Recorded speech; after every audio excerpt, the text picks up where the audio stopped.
হরে কৃষ্ণ। আজ আমরা অক্ষয় তৃতীয়া সম্পর্কে জানব। অক্ষয় শব্দটির আক্ষরিক অর্থ যার ক্ষয় বা বিকার নেই।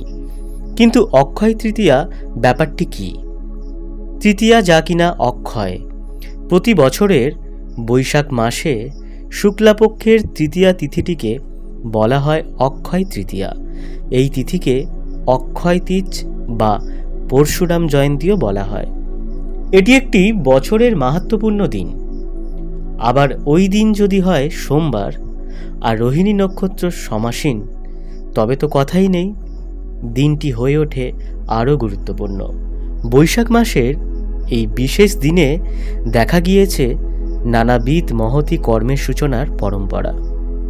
আমাদের অতীত ইতিহাস অবলোকন করলে এমন সব গুরুত্বপূর্ণ ঘটনা এই দিনে ঘটতে দেখা যায়, যার পরিণামস্বরূপ আজও ক্ষয়হীন হয়ে সময়ের স্রোতের সঙ্গে নিরবধি বয়ে চলেছে। তাই আবহমান কাল থেকে এই দিনে অনুষ্ঠিত যে কোনো শুভ কার্যানুষ্ঠানের পূর্ণ ফল অক্ষয় বলে ধার্য হয়। অক্ষয় তৃতীয়া আখ্যা তাই সার্থক। এ তিথি যে বাস্তবিকই অক্ষয়, তার প্রমাণস্বরূপ অতীতে পুরাণে যে সমস্ত ঘটনাবলী ঘটছে তার বিবরণী নিম্নে বর্ণিত হল। এই তিথিতে সত্যযুগের সূচনা হয়। এই তিথিতে পুণ্যসলীলা ভগবত দেবী গঙ্গা মর্তে অবতরণ করেন। তারপর থেকে নির্বিচ্ছিন্নভাবে অক্ষয় জলসম্ভার সমেত মর্তবাসীর জীবনদায়িনী তথা পাপনাশিনী নদী রূপে প্রবাহমানা। ভগবানের 10 অবতারের অন্যতম ষষ্ঠ অবতার পরশুরামদেব এই তিথিতেই আবির্ভূত হন অবনী মাঝে। তিনি তো চিরঞ্জীবী, অমর, অক্ষয় আয়ু নিয়ে আজও মত্রচারী। তাই এই তিথির আরেক নাম পরশুরাম জয়ন্তী, যেটা আগেও বললাম। এই তিথিতেই ব্যাসদেব মহাভারত রচনা শুরু করেন। মহাভারতের মধ্যে 25 থেকে 42 পর্যন্ত 18 অধ্যায় গীতায় ভগবান শ্রীকৃষ্ণের বাণী রয়েছে, যা অনন্তকাল হতে আমাদের ভবসাগর উত্তোলনের অক্ষয় পথপ্রদর্শক। দেবী পার্বতীর অপর এক রূপ মা অন্নপূর্ণা এই তিথিতেই আবির্ভূত হয়ে মহাদেবকে অন্ন ভিক্ষা দিয়েছিলেন। তারপর থেকে অন্নের অক্ষয় উৎসরূপা দেবী পূজিতা হন। এই তিথিতেই ভগবান শ্রীকৃষ্ণের পরম সখা সুদামা বিপ্র দ্বারকাতে তার প্রাসাদে আসেন। নিজের দারিদ্রাবস্থার কথা জানিয়ে কিছু অর্থ সাহায্যলব্ধ হতে কিন্তু অতিথি দেব এবং ব্রাহ্ম নিত্যপূজ্য এই জ্ঞানে শ্রীকৃষ্ণ বিপ্র সুদামাকে আতিথেয়তা করেন। তাতে মুগ্ধ হয়ে সুদামা আর নিজের দৈনাবস্থার কথা মুখ ফুটে বলতে পারেননি।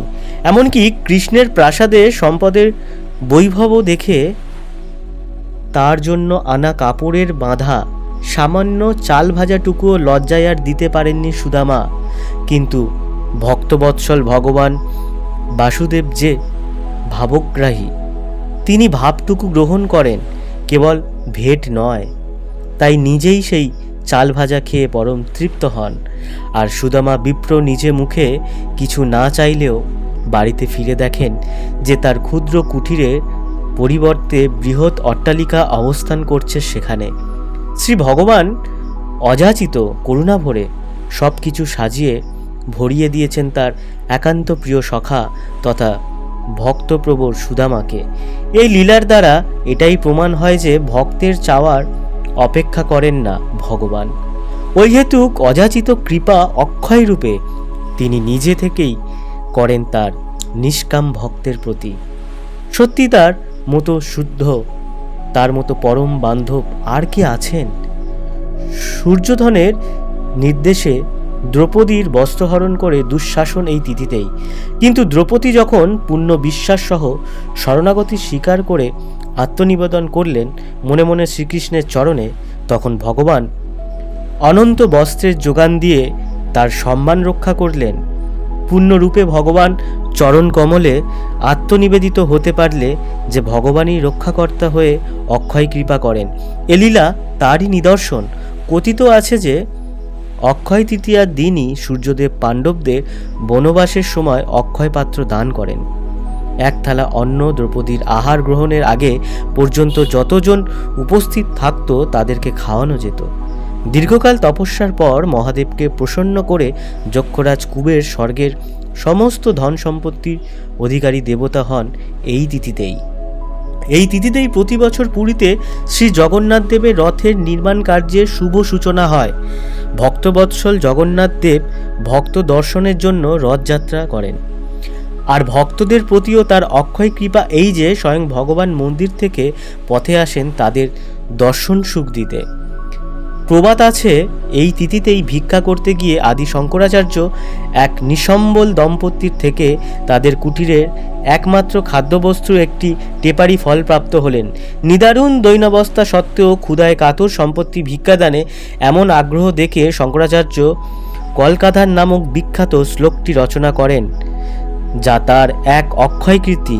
গোয়া ও কেরল এই তিথিতেই পরশুরামের ক্ষেত্র নামে চিহ্নিত হয়। অতএব আমরা উপলব্ধি করতে পারছি যে অক্ষয় তৃতীয়া তিথি পরম মহিমায়। এই তিথিতে যা শুভকর্ম করা হয় তার ফল অক্ষয় পুণ্যদায়িনী। যা জ্ঞান আহরণ করা হয় এই ফলে তিথিতে তাও অক্ষয় প্রভাব ফেলে বুদ্ধি চিত্তে। দানের ফলও অক্ষয় হয়। স্বভাবতই মনে প্রশ্ন জাগতে পারে যে তাহলে এই তিথিতে যদি ইচ্ছা অনিচ্ছায় অজ্ঞাতে যদি কোনো পাপকর্ম করে ফেলি তবে সেটাও অক্ষয় পাপ হয়ে কর্মফলের খাতায় লেখা থাকে। তাই সতর্ক থাকাটাই শ্রেয়। অজান্তেও কোনো পাপ বা বৈষ্ণব অপরাধ, সেবা অপরাধ, নাম অপরাধ না করে ফেলি বা কোনো কুভাবনা না ভাবিয়ে সে বিষয়ে সজাগ থাকাটাই সমীচীন। তাই এই মাহাত্ম্যপূর্ণ তিথিকে ভগবৎ শ্রবণ, শ্রী গুরু সেবা, সাধুসঙ্গ, মালা জপ বেশি করে মনকে গৌর গোবিন্দের শ্রী চরণের সেবায় ব্যস্ত রাখব। যার থাকবে গৌর প্রেমের অতি, কলিতার করবে কোনো ক্ষতি। অক্ষয় তৃতীয়ার ক্ষয়হীন কৃপা এভাবেই একমাত্র লব্ধ করা সম্ভব। এই দিনে বেশি বেশি অবশ্যই মহামন্ত্র হরিনাম জপ করা উচিত। এবং আমরা জানব চন্দন যাত্রা সম্পর্কে।